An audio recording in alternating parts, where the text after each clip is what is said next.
Brahma Gurur Vishnu Gurur Devo Maheshwaraha Gurureva Param Brahma Tasmai Shri Gurave Namaha. Chinmayam Vyapyat Sarvam Trailokyam Sacharacharam Tatpadam Darshitam Yena Tasmai Shri Gurave Namaha. Tvameva Mata Chapita Tvameva Tvameva Bandhuscha Sakha Tvameva Tvameva Vidya Dravidam Tvameva Tvameva Sarvam Mama Eva Deva Tvameva Sarvam Mama Eva Deva. Jai Om Sahana Bhavatu Sahanau Bhunaktu Sahaviryam Karavavahai Tejasvinavadhitamastu ma vidvishavahai. Om Shanti Shanti Shanti. So where are we in our text? Number 69.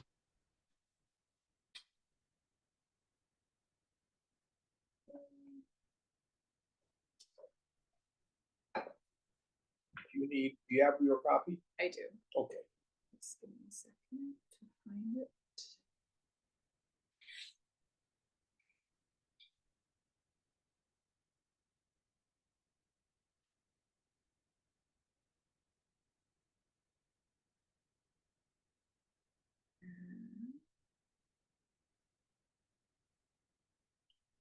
Here we go.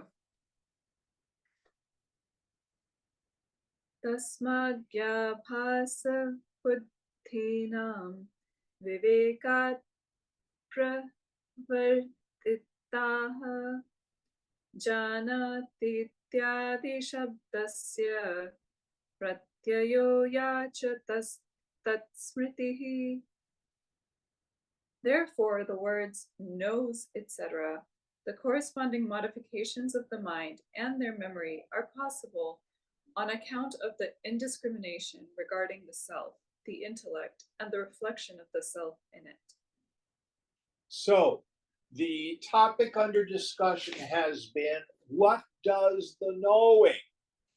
Is it the self that does the knowing, or is it the ego sense in the subtle intellect, the karta, the agent? And we normally use the language, as does the scripture. I know my friend Aditi. I know that Christmas is coming.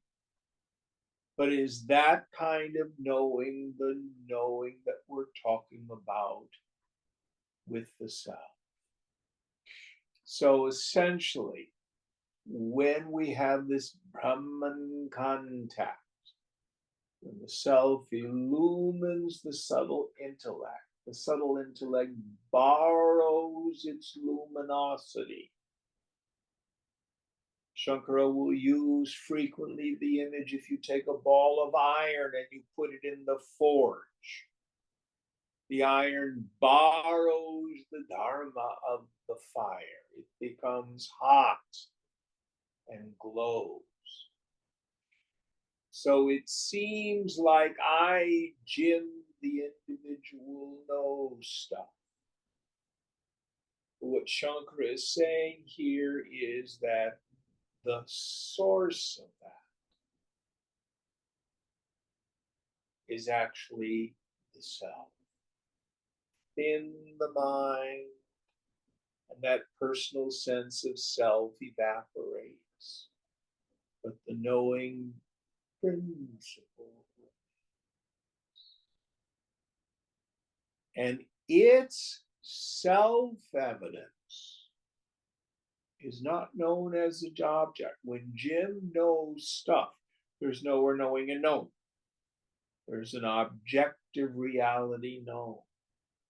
But the self only knows itself. What do we mean by that? How do you know you are you? You do not see, hear, taste, touch, smell, emote, or think yourself that you know you are. How do you know that? I don't know, I just do. Yeah. Next verse. Adarshanuvidhadyetvam chayaya asyate mukham buddhidharmanukaritvam gyabhasasya tatheshate. Just as the properties of a mirror assumed by the reflection of the face in it are attributed to the face, so are the properties of the intellect assumed by the reflection of the self are superimposed on it. Yes. So here's an interesting point.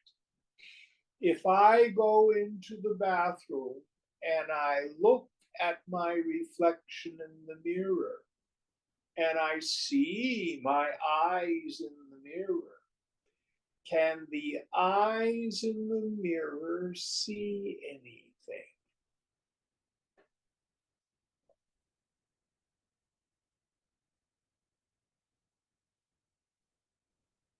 But in my illusion, I might think, oh, this is my face. I see my face in the mirror.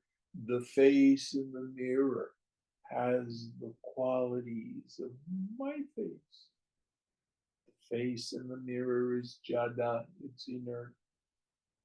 It just appears as a reflection. So because of confusion and delusion, we attribute real sentience to this reflection caught in the web of thought. The jiva bhavana, which is the term I prefer, the thought or the feeling that I'm a person, is fundamentally inert. It apparently borrows sentience from the self, but not really. This seems that way because of delusion. When I thin the mind, the sense of individuality disappears, but knowing does not. For example, if I meditate and get my mind super quiet, and with my eyes open, look around,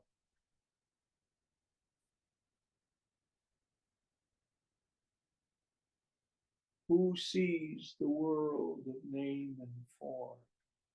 Who hears?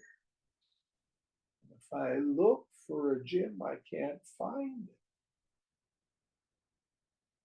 Yet the phenomenal world is perceived. So there's no intermediary of a phony gym there. Stop the mind completely, and the world cannot be known. Next verse. Buddhistu pratyayastasmat atmabhasena dipitaha grahika iva bhasante dahanti Volmukadayaha.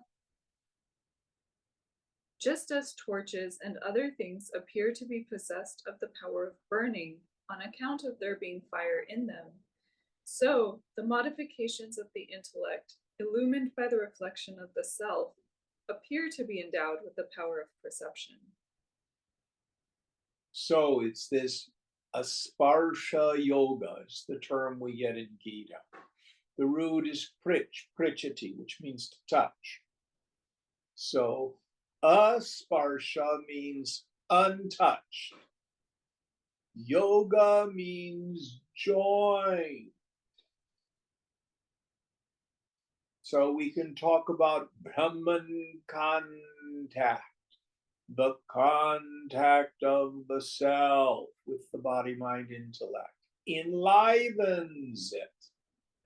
Here Shankara is saying it allows sense perception, the awareness of feeling and thought to take place. But it's asparsha, meaning it never really gets touched. Again, back to the example of the piece of iron in the forge. When the piece of iron is put in the forge, the fire itself is not affected. Remove the iron from the forge, the fire keeps burning.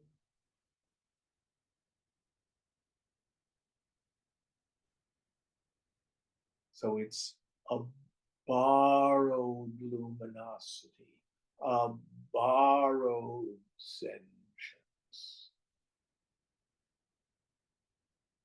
that allows the body, mind, intellect to function. I always like the statement that Deepak Chopra said. And he was asked if the opposite of death is life. And he says, no, the opposite of death is birth. There is no opposite to life. You are life itself.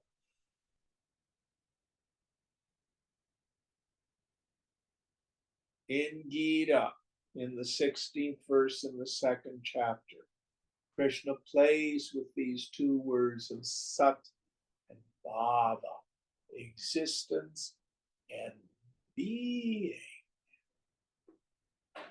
You not only are, and even though you are shunyata, empty of any form, you are purnam, full of what?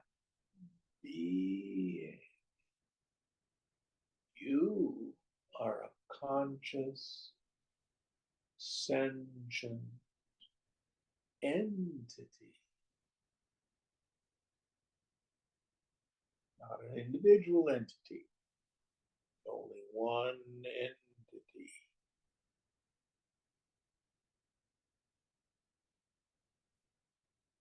Next verse. Swayamevavabhasasyante grahakaha swayameva cha ityevam grahakastitvam pratishiddha tanti saugataha. The Buddhist philosophers forbid the existence of a witness by saying that the modifications of the intellect are themselves perceivers and are also perceived by themselves. So here he's speaking of a particular school of Buddhism called the Shunyavadins, the scholiasts of the void, who posit that the intellect itself is inherently sentient, and that ultimate reality is nothing, and that one can have the experience of these little glimmers of consciousness in the intellect going out. But the Vedantin says that may be true. Let's hypothetically say it be so. But if it does, how does anyone know it?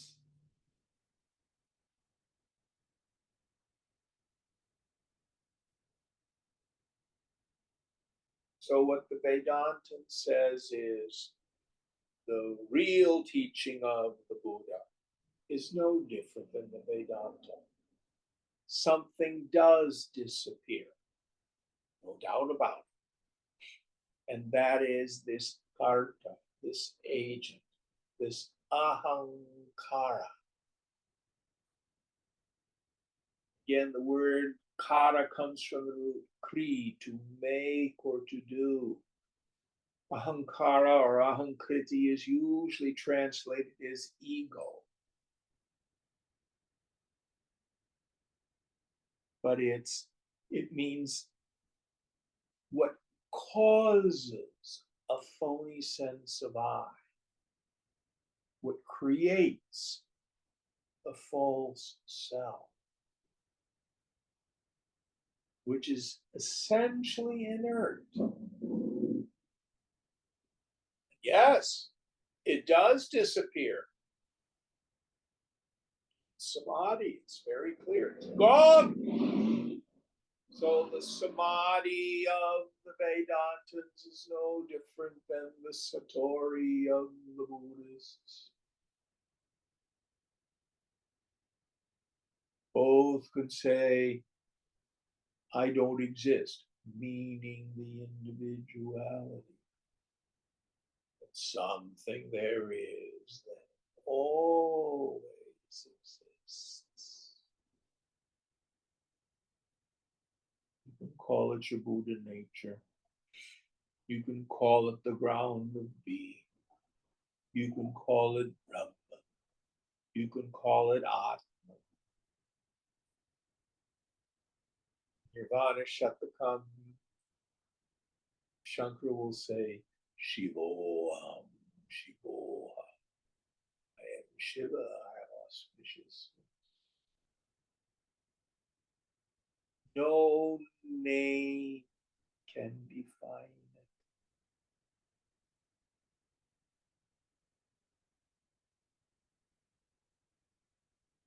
it. It is unknowable.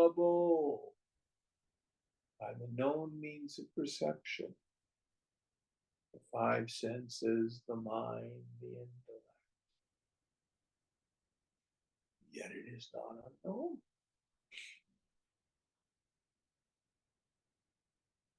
And our job is to see that that eternal factor is just that. It's an eternal, changeless factor. That's my real identity. I get nothing new. I just discover, oh, that's what I've always been. So we lose the need to protect, defend, or secure the phony self.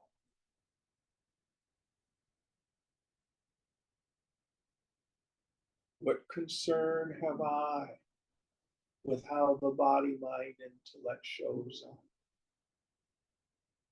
What concern have I with how long or short my shadow is? Oh, it's an overcast day today. I don't have a shadow. Oh, I'm suffering. No. I'm so successful. The sun is shining brightly today. It is low in the sky. I have a 20-foot shadow. It has a PhD, a DMA. Nonsense. Yourself never changes.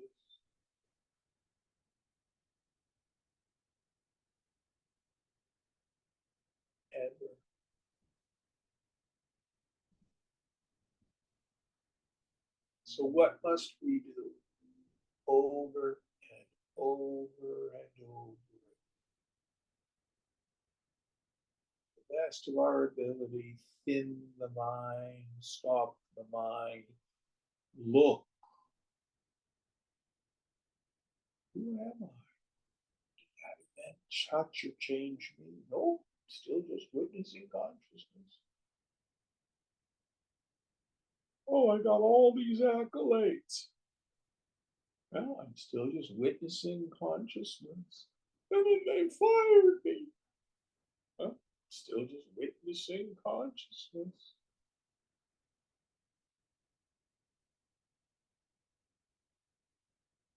I'm getting old. I've got wrinkles. Do not know them. Who are you? Oh, witnessing consciousness. Any wrinkles there? No. Is there young, pretty skin there? No. You are an eternal fact.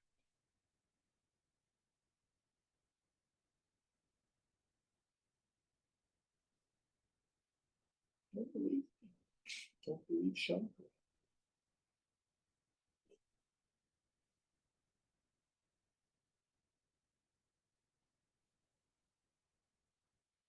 But such is the power of Maya.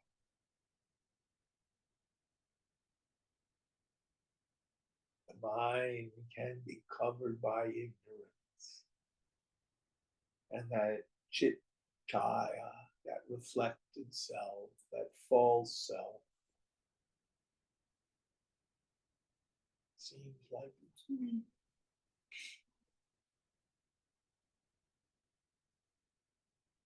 Next verse. 2 verses together. Okay. Yaddevam nanyadrishyaste kim tadvarana mucyatam bhava bhavo hitesham yo nanyagrahyo satayadi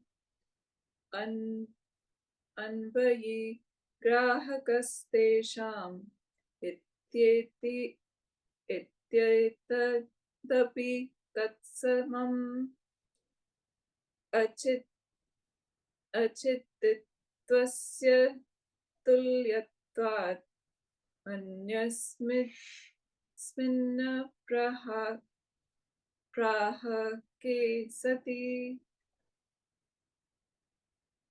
Say how to refute the Buddhists who hold that the modifications of the intellect are not illumined by a witness different from them. In refuting the Buddhists, it may be said that though a persistent knower must be accepted on account of reality different from the modifications, revealing their presence and absence, it is not necessary to assume a reflection of the self. Reply. This persistent knower also is no better than the modifications themselves, as the said knower, different from the modifications, will be equally non-conscious. So the idea here is, again, there's a Shunyavadan Buddhist is arguing, again, trying to posit that the intellect itself is endowed with a mutable consciousness that comes and goes. And here, ultimately, Shankara is saying, really look to your direct experience. It all becomes perfectly clear if you just sit, abhyasa vairagyacha, continue to meditate and continue to renounce attachment to everything renounceable. Stop the mind and you stop the world. And certainly something disappears. Oda. Jiva Bhavana. Yet the substratum is an eternal fact.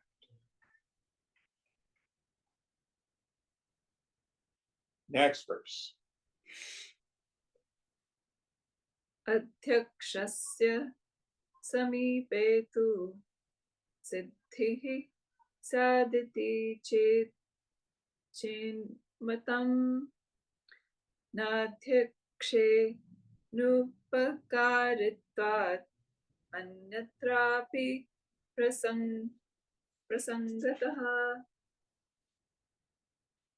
If you are of opinion that the presence and absence of the modifications will be known owing to the proximity of the permanent knower, we say no, for the changeless knower will be of no utility in that respect. Even admitting that it will reveal them by its proximity only, everything will have mental modifications. Yes. So if the knowing of the presence and absence of self is an inherent quality of the intellect itself, which is subject to modification, that knowledge is subject to modification. It too may be unreal. Now, why is this a big deal? Why is Shankara banging on this point?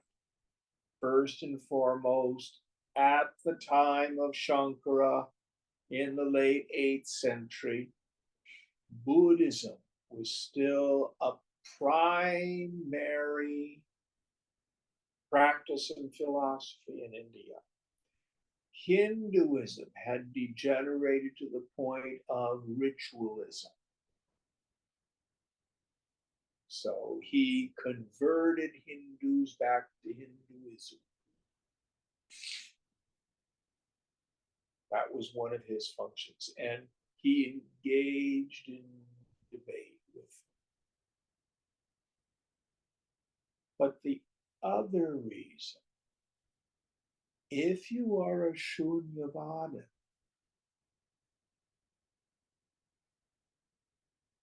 then one never is able to let go of identification with his personal sense of self.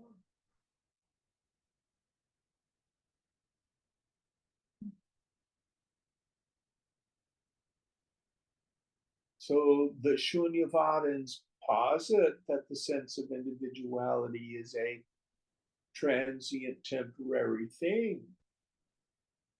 But if there's nothing else, then the mind holds on to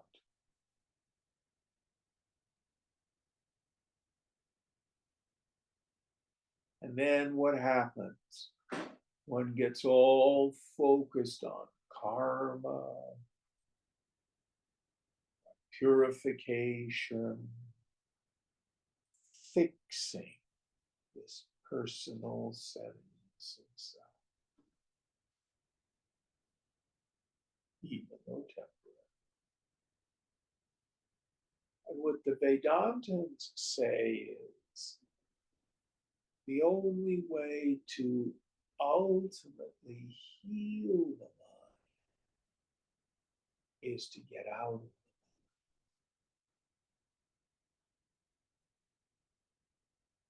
It's a paradox.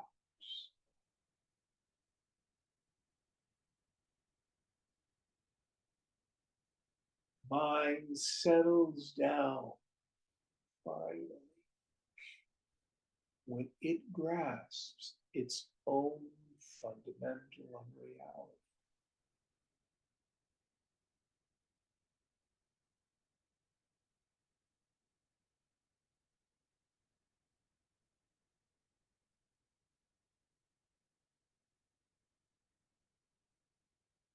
Next verse. There are three of them together. Arthi dukhi chaya shota sattvathyaksho thavetaraha अध्यक्षस्य च दुःखित्वम् अर्थित्वं च न ते मतम् कर्ताध्यक्षः सदा स्मृति नैव मर्हति सदैवासीति मिथ्योक्ति श्रुतेरपि न युज्यते अविविच्यो भयं वक्ति श्रुतिश्चेत् स्याद् ग्रहस्तथा अस्मदस्तु विविच्येव त्वमेवेति वदेत्यति प्रत्ययान्वयनिष्ठत्वम् उक्तदोषः प्रसज्यते.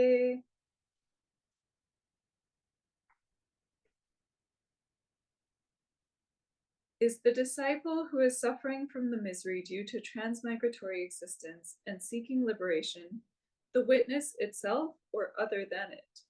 That the witness is miserable and desirous of liberation is not your view. If, on the other hand, he be an agent other than the witness, he cannot accept the idea, I am Brahman, the witness. In that case, also the teaching of the Shruti, thou art that, would be false, which is not reasonable. But this teaching may be accepted if the Shruti teaches it without discriminating the two, the self and the ego. But if the Shruti discriminates the ego from the innermost self and then says to the ego, thou art that, the defects spoken of in the previous verse will creep in. Yes. So it is obvious at the level of the ego, I, Jim, am limited.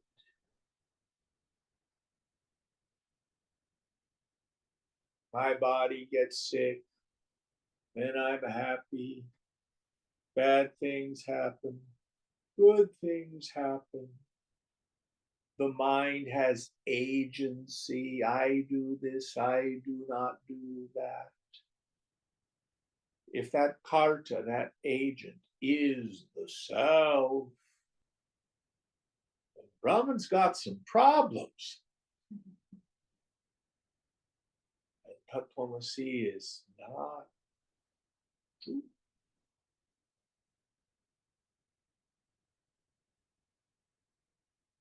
If, on the other hand, it is because of this Brahman concept that the karta, the agent, has the appearance of luminosity.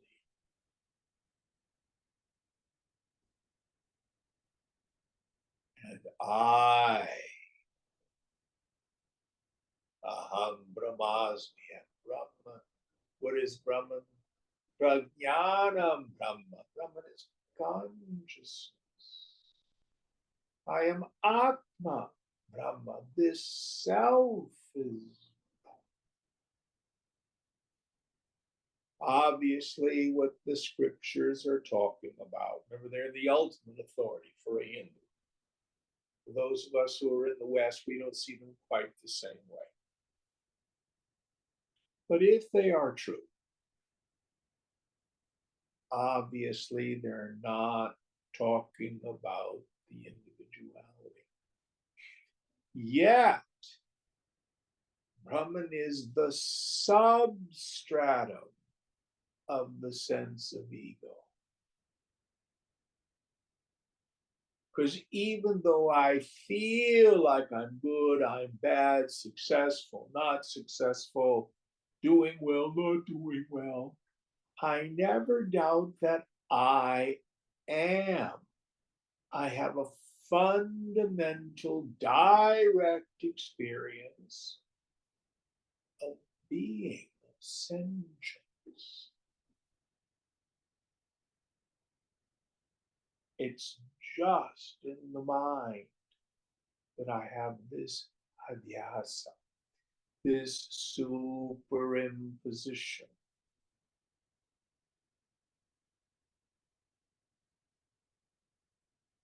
Just like when you take a piece of crystal, you put it on a blue piece of velvet, the crystal looks blue. You put it on a red piece of velvet, the crystal looks red. It borrows the qualities of the substrate.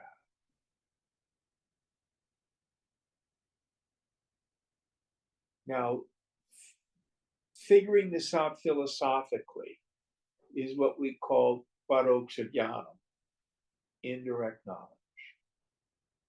What we need is aparoksha jnanam, direct experience. It's simple. Atma vichara, with a subtle, still mind. Genuinely investigate the nature of the self. Now, the mistake many people who just read scripture do. So, Aditi, what are your opinions of the self? These are my ideas about the self, as if it's some idea hovering above us. Talking about the self doesn't do us any good. We must start with our direct experience. Who sees the phone? I do. That's yourself. Now, with a mind made sattvic, be shuddha, extremely pure.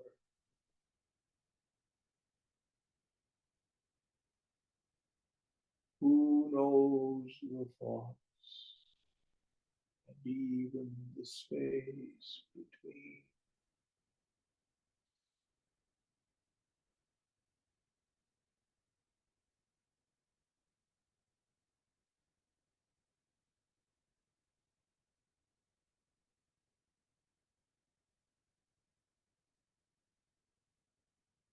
I am Nirupaham without a form, Nirmalam without any dirt or taint.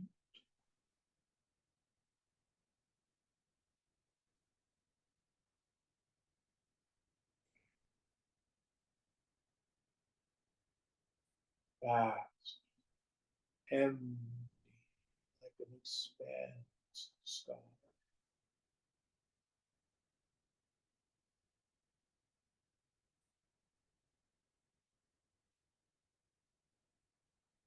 Yet,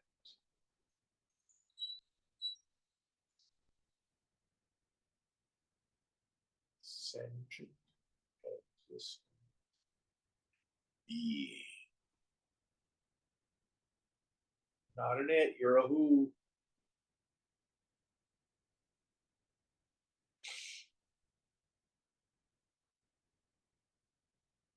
Don't believe me? Go there. Look.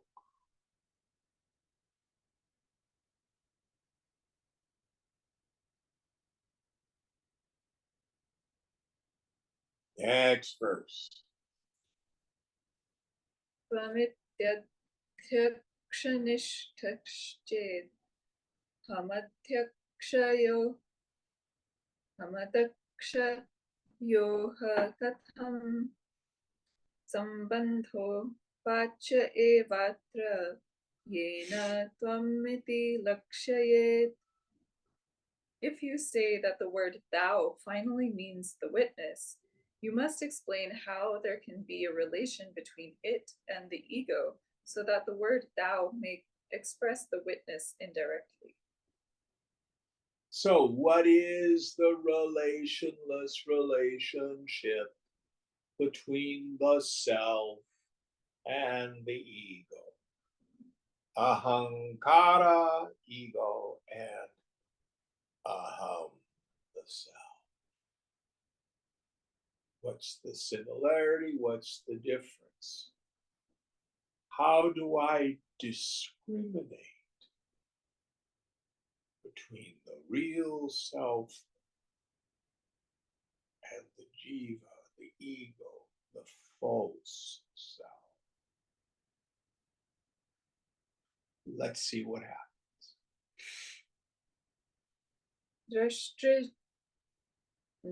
Drashtra drishyatva sambandho yadyadhyakshe kriye katham.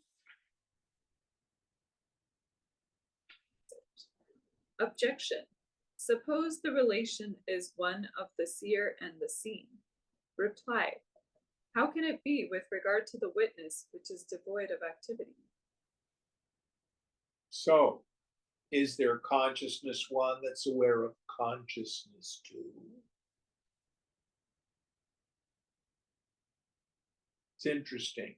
I may have misunderstood this, but years ago I was reading something about Sri Aurobindo, who said he had done something that no other Mahatma had done. He had realized the self beyond the self.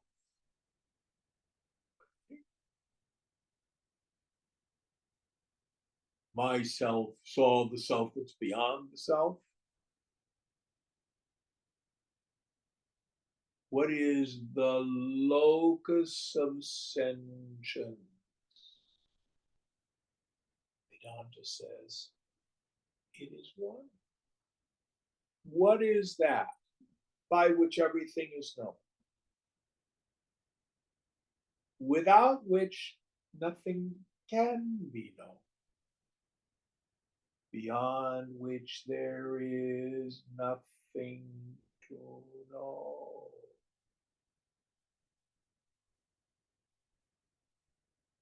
So again, this karta, this agent, borrows sentience and being, so it feels like I'm a person.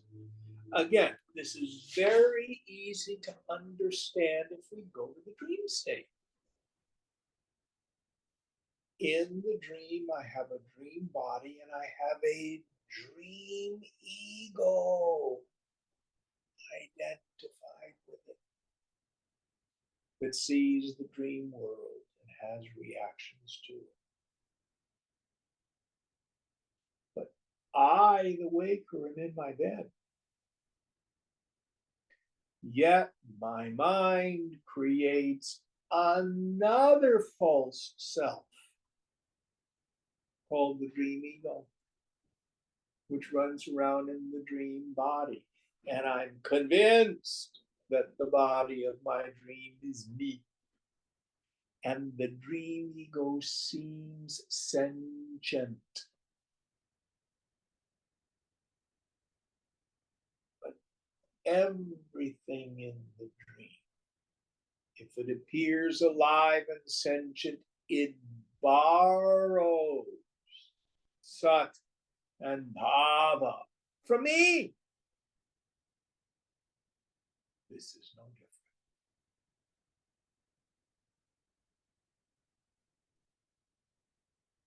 So language fails us.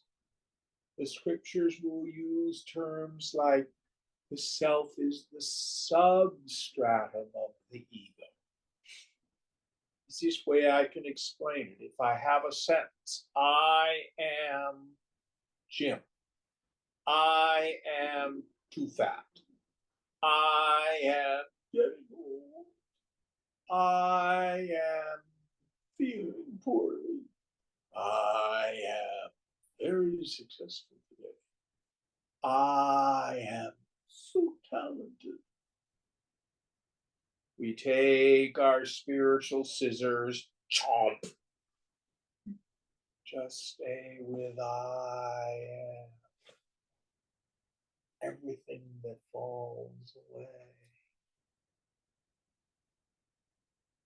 is inert, insentient, qualities of the body, mind, and intellect.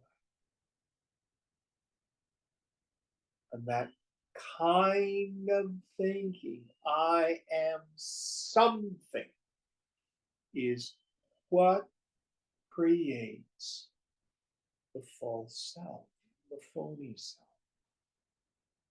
That's the karana that creates the false aham. That's the kriti that makes the false aham. So there's something real that's there. I just superimpose qualities, characteristics.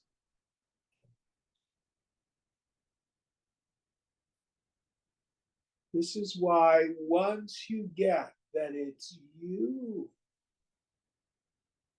you never lose it. Oh, when are you ever not you?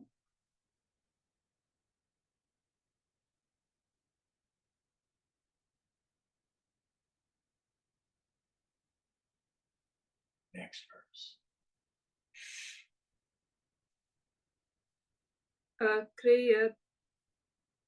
Akriyatvepi tadatma yamadhyakshasya bhavedyadi atmadhyakshoma mastiti sambandhagrahane nathihi. If it be contended that there will be the identity of the ego and the witness, though the latter is devoid of activity, we say it cannot be so. For the knowledge of the said identity will not be there in the absence of the knowledge of the relation that myself, the witness, exists. So, do I have two identities? Many of us have this idea without examining. I'm Jim. I'm doing sadhana so that someday I, Jim, can realize the self. The self. Oh, I'm getting in touch with my higher self.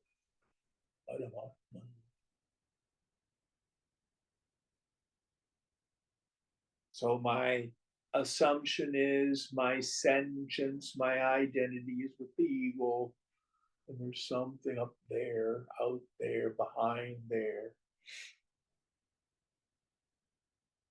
that I'm going to merge with or something like that. No. Understand,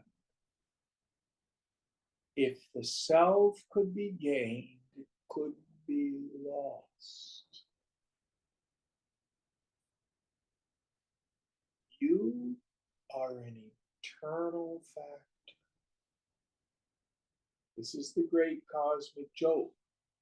The most miserable of creatures is in fact experiencing the self. Are you enlightened? No, I'm not enlightened. Are you caught up in ignorance? Oh, I'm so caught up in ignorance. Do you exist? Yes, of course I exist. What's your existence? Miserable. You are. Do you know your misery? Oh, I know it so well. I shine.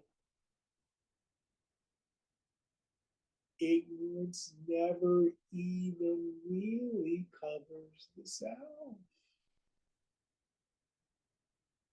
Nobody gets up in the morning and says, oh, today I don't exist. My mind is covered by ignorance.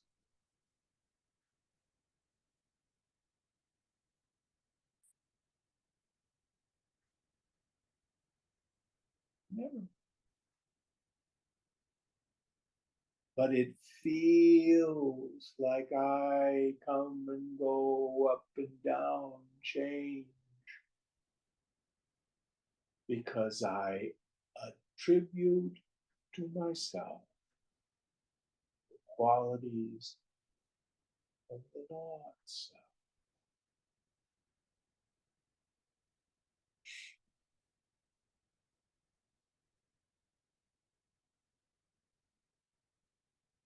It's like I have a friend who's a punk rocker. He's 52 and still a punk rocker.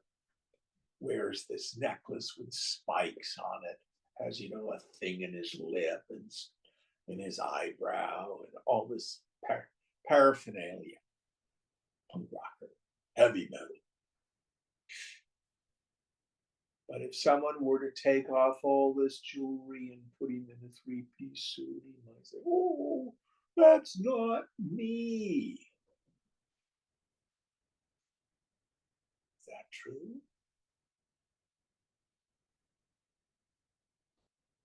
Are you your drag?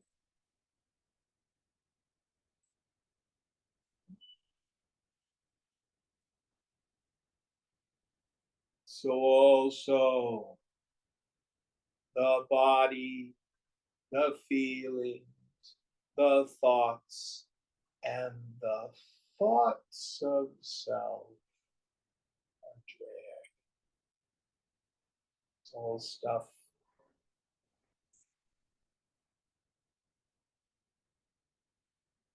Who am I really? Chidananda Rupa, Shivoham, Shivo. I am of the form of bliss consciousness. I am Shiva. I am auspicious.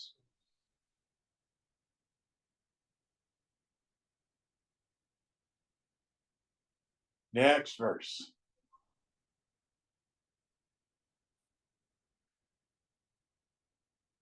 Sambandha grahanam shastra aditi chenmayas chenmanyase nahi purvoktaha stradha dosha grahova syanmameti cha. If you think that the relation will be known from the scriptures, it cannot be so.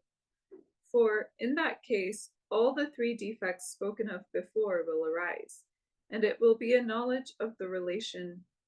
And if there be a knowledge of the relationship at all, it will be one of mind, but not of identity. Yes. So here Shankara is saying, as many people say, the scriptures are a valid means of knowledge, a pramana. And Shankara is saying, well, that's true, but really not true. What we get in scripture is intimations of how to practice. Notice at the moment of realization, it's not, I know Brahman. It is, I am Brahman. Who is it who thinks she knows Brahman? That's the ego.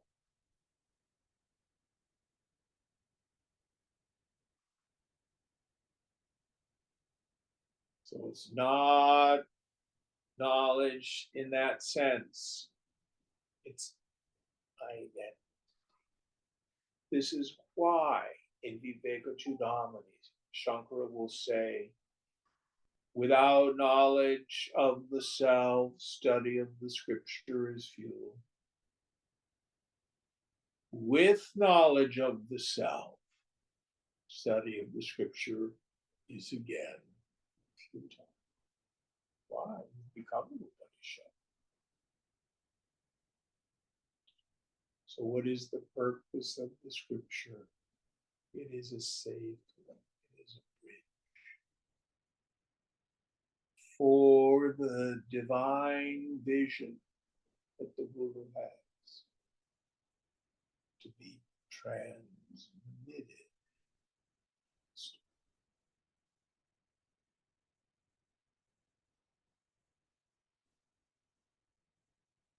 It's not about being able to quote Upanishads chapter and verse. Oh, I've memorized the entire 15th chapter of Keto. Good accomplishment. It's like learning a Mozart sonata. Well, do you know what it means?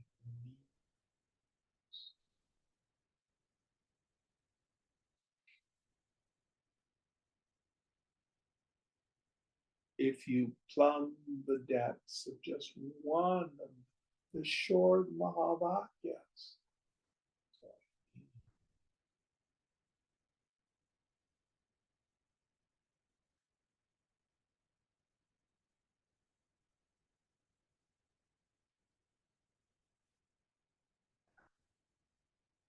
I have a new person I'm working with whose whole family were disciples of Meher Baba, the early 20th century saint, who for the last 44 years of his life was in silence.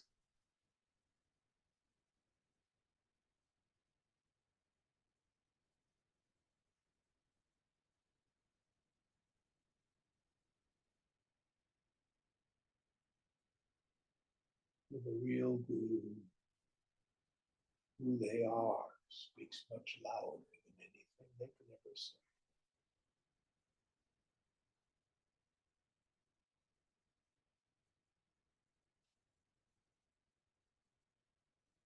All right, next one.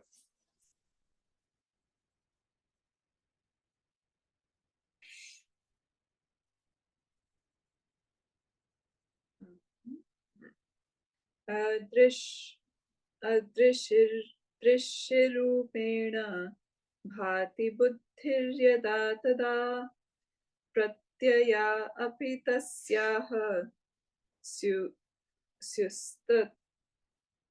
स्युस्तप्तायो विस्फुलिङ्गवत्. When it is accepted that the non-conscious intellect appears to be conscious, its modifications also appear to be so, like sparks of red-hot iron. So when I think that the intellect is conscious, it seems like all its various modifications are conscious. I am genuinely happy. My happiness is conscious. I am so sad. My misery is real. The misery seems to be conscious. I see the table. The seeing seems to be luminous and sentient.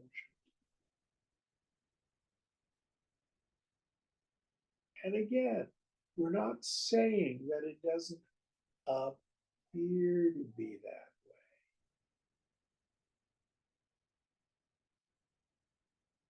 But I have the same phenomena in a dream. Let's make it real.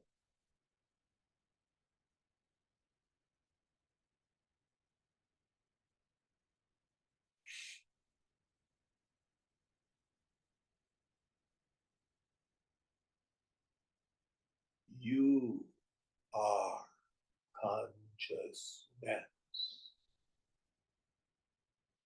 It is because of this Brahman contact. The body seems alive, that the senses seem to perceive, to know that their life, their sentience, is a reflection, it's borrowed. My best example that I've ever been able to come up with, when I take the little hand mirror out of the drawer, I turn on the LED lights, and when I have a class full of people in it, I can take the mirror and I can aim it at people. And then the question is there a light in the mirror? Well, the mirror is certainly shining a light on your face. But is there really a light in the mirror? No. The mirror has the quality of being able to reflect. If I turn the LED light off, the mirror cannot shine. If I move the mirror out of the area of the light, it has no power to reflect light. It is jada. It's inert, non-luminous. It borrows luminosity. If I have half a dozen mirrors, do I have half a dozen lights? No.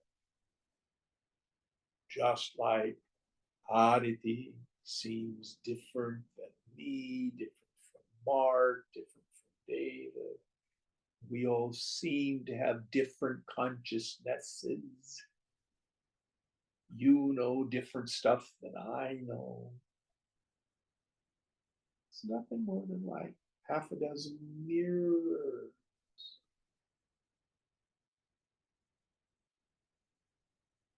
But the light of sentience is the one.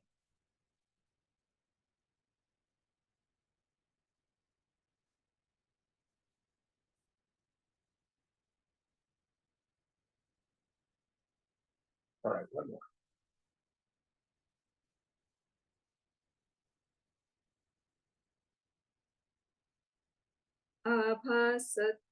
Apasasta dabhavascha drisheha sim no na chanyatha lokasya yuktita syatam tadgrahascha tathasati.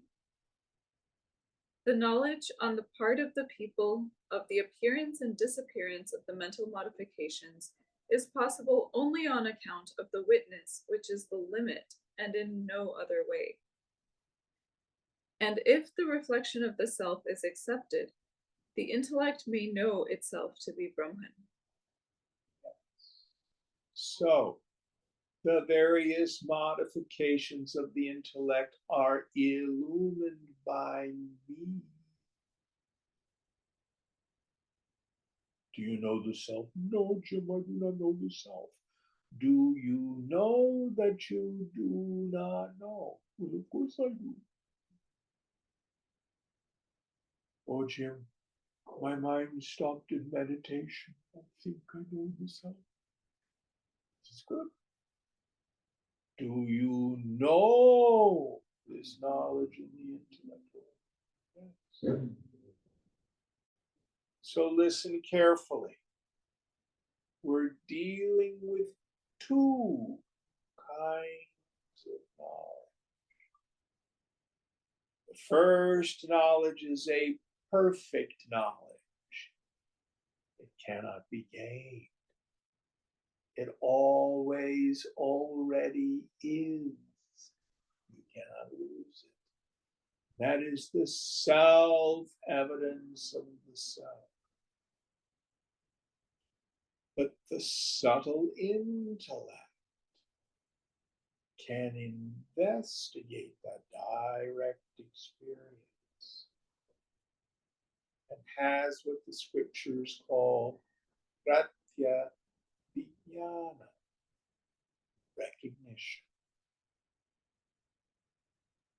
Let me give you a worldly example. Draw your attention to the waistband of your trousers. Are your pants too tight, too loose, or just right? Now you had that direct experience and put your pants on this morning. The instrument for the direct experience of the waistband of your trousers is skin. But the intellect performed another process. It can reflect on direct experience. Pants too tight. Oh, I put on too much weight at Thanksgiving. My pants are too tight. Oh, I've been exercising. I've lost weight. These are really too loose. This is not the direct experience of the waistband of your trousers. This is the intellect's capacity to reflect on a direct experience. So, when we stop the mind, we're able to have just moments is all that's necessary. With no vimarsha, no deliberation. All that remains is the prakasha, the light of your awareness. The intellect, after the fact, goes, oh my gosh, the scriptures are right.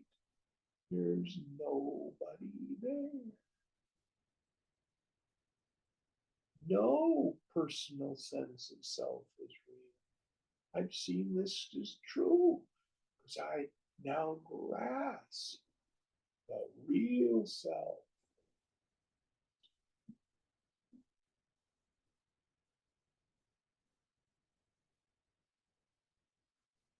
This is why the scriptures say in the end, bondage isn't real, liberation isn't real. Because there is no other bondage than this illusion in the mind that I'm bound. Self's never bound. There's no other liberation than this deep experience of the disappearance of the thoughting. And when the mind returns, it's conditioned. None of this has touched the self. You didn't gain the experience of the self. You lost the experience of your stupidity.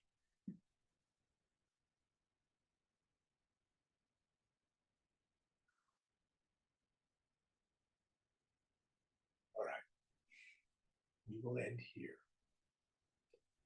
Om Purnamada Purnamidam Purnat Purnamudachyate Purnasya Purnamadaya Purnamevavashishyate. Om Shanti Shanti Shanti. Hari Om. Sri Guru Namaha. Hari Om. Now